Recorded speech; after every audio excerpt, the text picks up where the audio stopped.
All right, so welcome back. Part 2 of this little mod series that we're doing here, working on the Kizer Urban Bowie or Bowie. Have we decided what we're calling that yet? Is there a correct name? Correct pronunciation, you mean? Yeah. Man, my vote's on. Dude, it's tough because I used to say Bowie when I was young. Right. And then I get older and I hear other people say Bowie. Bowie. Yeah. I've committed to Bowie now. I guess it's Bowie. All right, so where are we at in this process here? All right, so right now we are basically masking. Now, a lot of folks will use tape to mask, or actually nail polish is the big one. I'm lazy. I don't like dealing with nail polish. I found Sharpie works fine. Works totally fine. And the way you know, obviously, you put this thing in the acid, you pull it out. Guess what? The Sharpie's still there. So obviously, it's not eating through it. So that's my go-to. So just so y'all can see, we are masking the pivot area, the lock face, and I'm just about to cover up the detent ball path and the detent ball hole. And that should pretty much handle it. Yeah, this is 154 cm, super familiar with working with the steel. It's a great steel to work with. CPM 154, the powder metallurgy version, is like one of my favorite steels. Just as good as, it's basically 154 cm, a little bit better. Love that stuff. And 154 cm itself is fantastic. Easy to sharpen, easy to acid wash, just super easy to work with. So really excited to see how this turns out for us. I think it's going to be fantastic. Plus, I really dig the concept with this knife. I think it's so freaking cool. Yeah, really excited to see what else you got in store for this mod series. Yeah, anyway. Yeah, I think we're ready to dip. All right, let's get to dipping. Let's do it.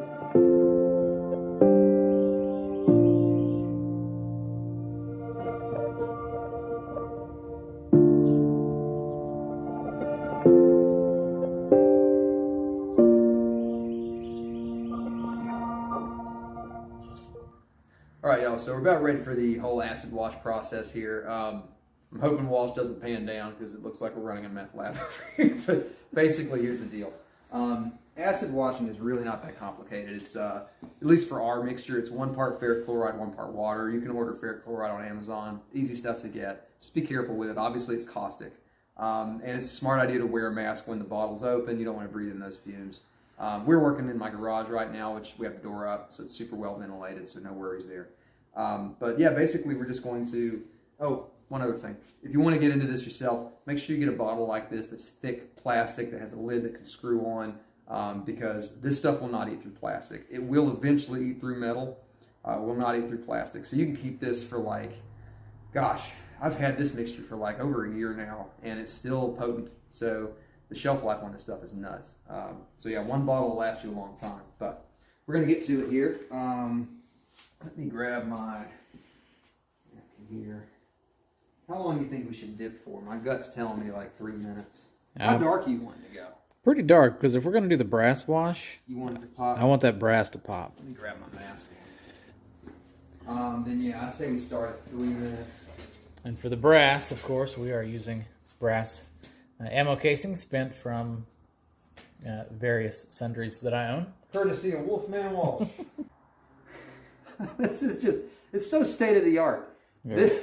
We are high tech here. I use a bent coat hanger and I just dip it in there. It's really that simple. No need to make it sound like it's something that it's not so complicated. So yeah, we'll let that sit for 3 minutes. Here we go. Yeah, so I'm gonna start timing now. So yeah, we'll see you guys in 3 minutes. 5 minutes later. Hard to tell with that. There's still acid on it. Oh no, that looks. Yeah, that looks good. It looks much darker. Let me try to get it flat again in the light. The light. Oh yeah. So you all may not be able to tell, but that Kizer logo pops when we do this. Yes, it does. Yeah, I can see it when you tilt it the right way. Again, this garage lighting is not ideal.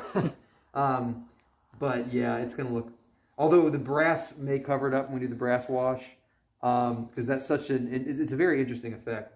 We'll see how the logo does with that. But that's kind of the idea with this, is that we try to get the metal more on the dark side, because when we apply the brass wash, all of those marks and scratches and wear from the brass will really show up really well with a dark wash. So anyway, we're good to go? We're good to go. Okay, so I have here just a mixture of baking soda and water, and that'll neutralize the acid remaining on the blade. We'll just wash that around for a minute.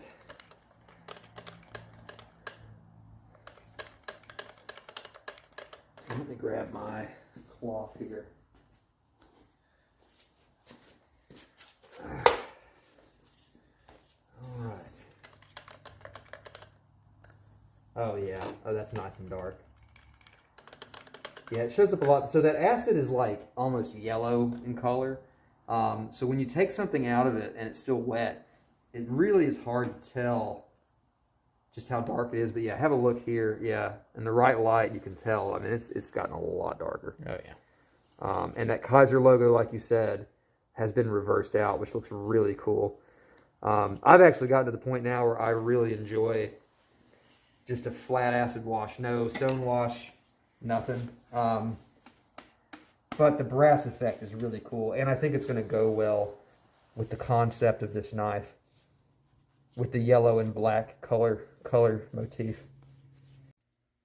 We've all heard of Mount Rushmore, but have you heard about the Crazy Horse Memorial?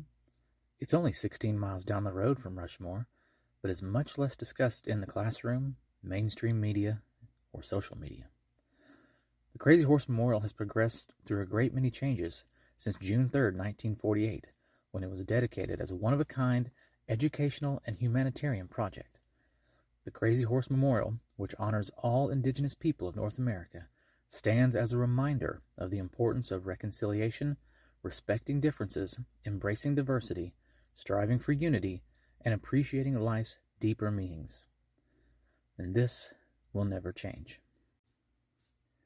For size comparison, the Crazy Horse Memorial or Monument is 563 feet tall and 641 feet long.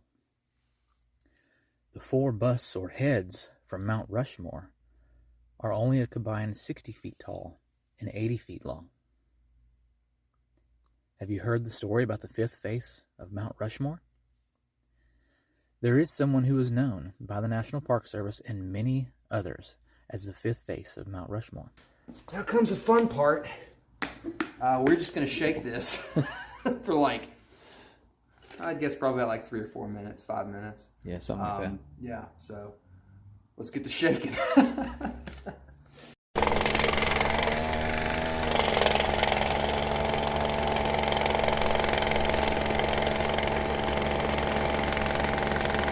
Well, I'm exhausted and wet. we're going Kaioken 5 in there.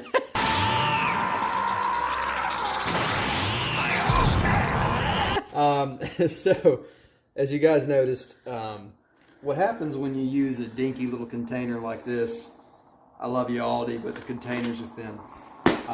They tend to explode. So let me show you, ideally what you would use would be something like this. I got this tumbler media container at Harbor Freight.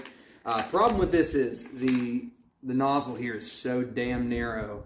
Getting blades and clips in and out of there, it sucks. So, at the risk of explosions, I use these. It's much easier to deal with. So, let's pop this open and see what we got. All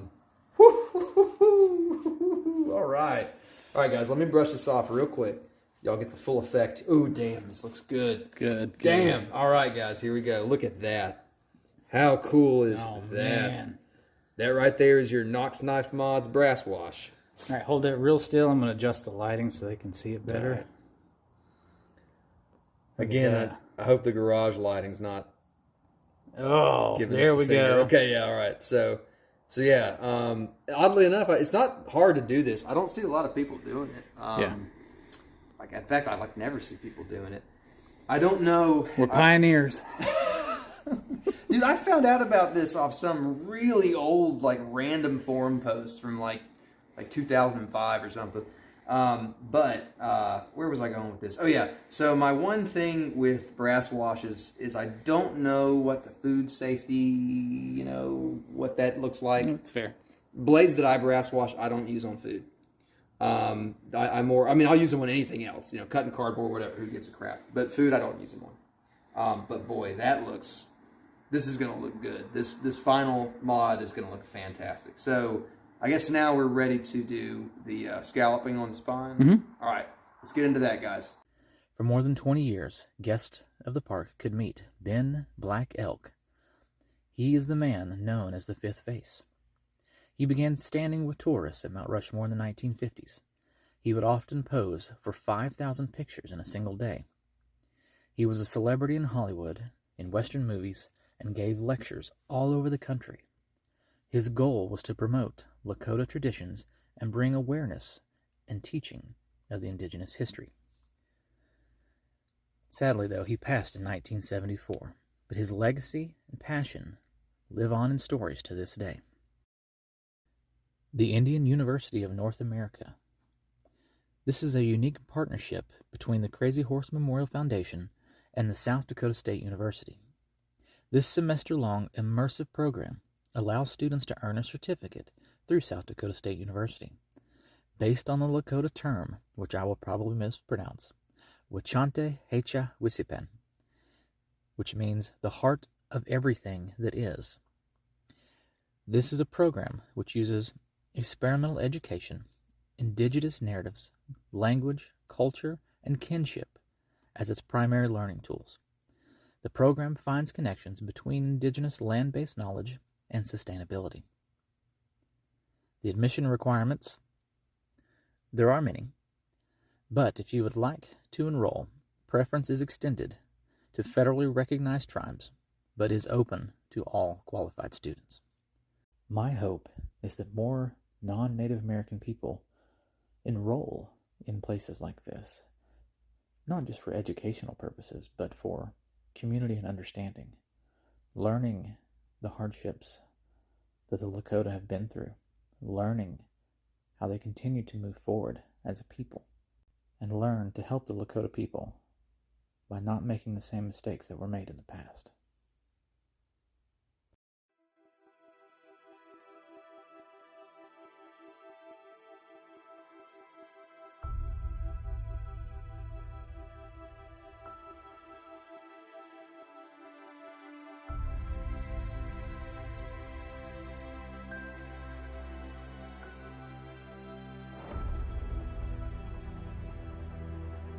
All right, guys, blade is done, and boy, this thing came out pretty sweet.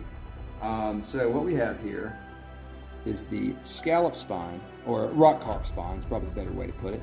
I did this with the Dremel that I showed you earlier, of course, and I think that turned out really cool. We're going to leave the bare metal here and have kind of a two-tone effect. We've got the more dull, well, not dull, dull's not the right word, because this will sparkle in the daylight, but we have that sort of gold tone brass wash, and then this silver tone rock carved spine, and we have and this is not going to show up in my garage lighting, but we have a wonderful 20-degree mirrored edge. Actually, you hit it the right there. Okay, sweet. Yeah. I mean, that's perfect. It's an awesome edge on this thing. We'll try to get some more shots where we can actually show you just how mirrored that it is, and it is quite sharp. Let's see here, show you guys.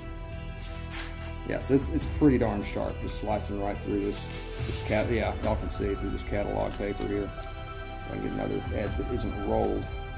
That's it's rolled right there. There we go. Yeah, super sharp. So we're gonna get this thing put back together, and yeah, I mean this is the end zone now. So can't wait for you guys to see the finished effects here.